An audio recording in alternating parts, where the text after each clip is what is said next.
Tarantado ka? Papa Oliver! Ngayon mo ilabas ang tapang mo! Papa Oliver!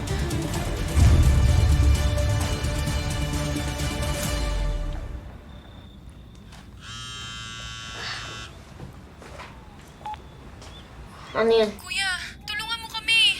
Ha? Ano nangyari dyan, Riley?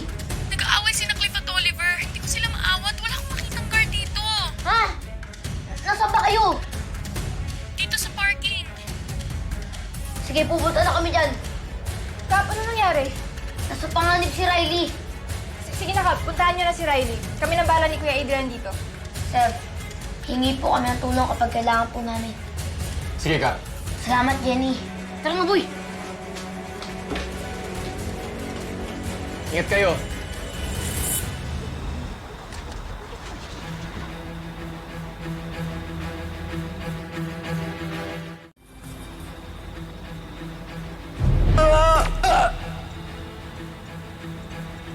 Tay! Tay! Tay!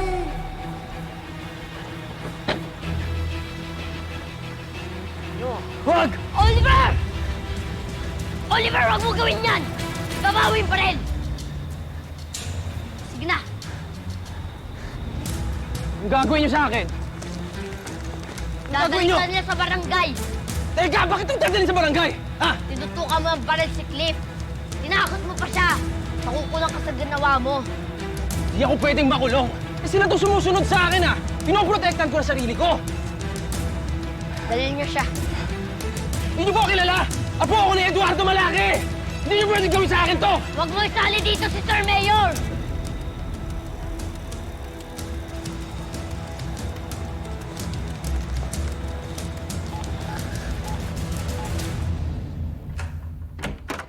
Good evening po, Bob.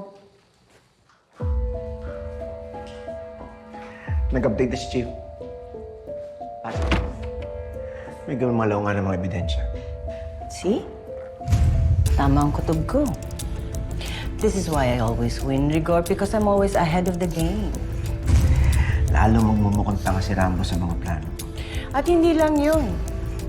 Sisisihin ni Rambo si Eduardo sa pagkamatay ni Gregory at yun na ang simula ng magkakagulo sila at pagbaksak nilang dalawa.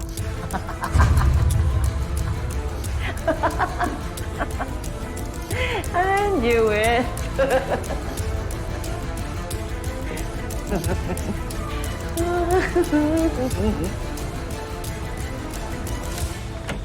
Magandang gabi po. Magandang gabi. Sir, di niyo pa rin ba nasasabi kay Oliver? Hindi pa. It's just gonna break his heart. Pero hindi pa siya talaga handa para sa politika eh. The truth is, hindi talaga para sa kanya ang politika. Sir Eduardo, hindi ko sinasadyang marinig ang usapan ninyo, pero kung ako ang tatanungin nyo, handang-handa na si Oliver maging mayor ng Corazon. Ba't mo naman nasabi yun? Di naman sa pagyayabang, pero tingin ko, napalaki ko siyang isang mabuting tao. Tsaka, ang maganda kay Oliver lumaki siya sa talagang mahirap na lugar. Lumaki siya sa squatter. Kaya naranasan niya na ang tunay na kahirapan. Mas matutulungan niya ngayon yung mga mahihirap na tao dito sa Corazon. May point ka, Guada. Actually, yun talaga yung gusto ko maging malapit si Oliver sa mga tao. Tsaka, sir, sigurado ako masusugpo niya yung krimen dito sa atin kasi lumaki siya sa ganitong klaseng lugar.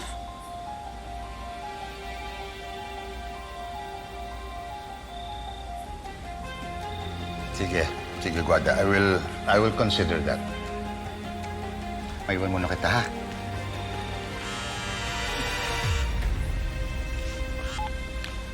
Yes, Rambo. Hello po, Sir Mayor. Kailangan po sabihin sa inyo.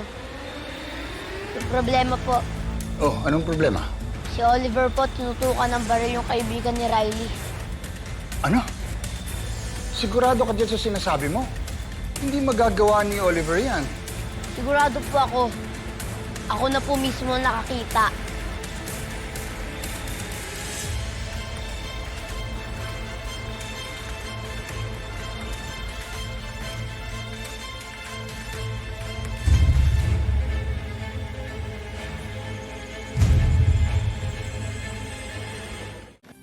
Parang si Raunong sumusunod sa akin yung kapatid mo, tsaka yung lalaki niya kasama. Kaya Rambo, tama lang yung ginawa ko sa kanila. Sobrang baluktot niya katwiran mo. Wala kang karapatang manutok ng balat sa kahit kanino. Oliver! Ay, tulungan niyo po ako. Wala naman po ako kasalanan eh. Hindi ka din makulit eh, no? May kapurusahan niyang ginawa mo sa ilalim ng Revised Penal Code at Comprehensive Firearms and Ammunition Regulation Act. Tama si Rambo. Your actions could land you in jail. Sir Mayor, kailangan po natin ang police assistance dito. Pulis!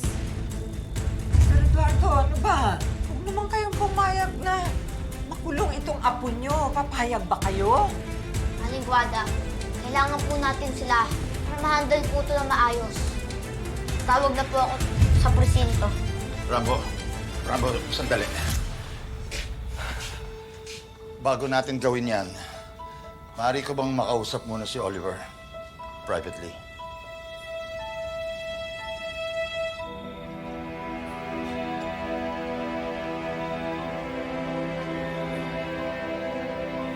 Sige po, Sir Mayor.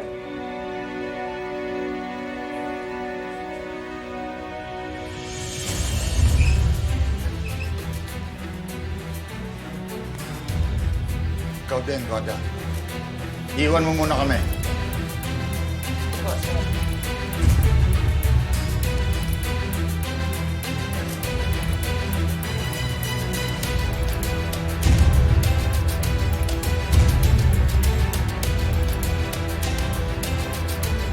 Sir Mayor, sinasabi niyo po ba na hindi mali ang ginawa niya? Hindi ko kakayanin makitang makulong siya. Hindi ko naman sinasabi na hindi siya dapat parusahan. Pero baka naman meron tayong maisip na alternative solution. Nag-background check agad ako tungkol dun sa Victor na sinasabi nila may mga criminal record siya. Ilang beses na rin naglabas-masok sa kulungan dahil sa pagpatay at pagnanakaw. Mag-fabricate ka ng case against him or send him far, far away. Hindi ako pwede lumapit sa kanya at magtanong ha. Hindi ko hawak ang kaso. Victor de las Alas. Ay! Bumalik ka dito!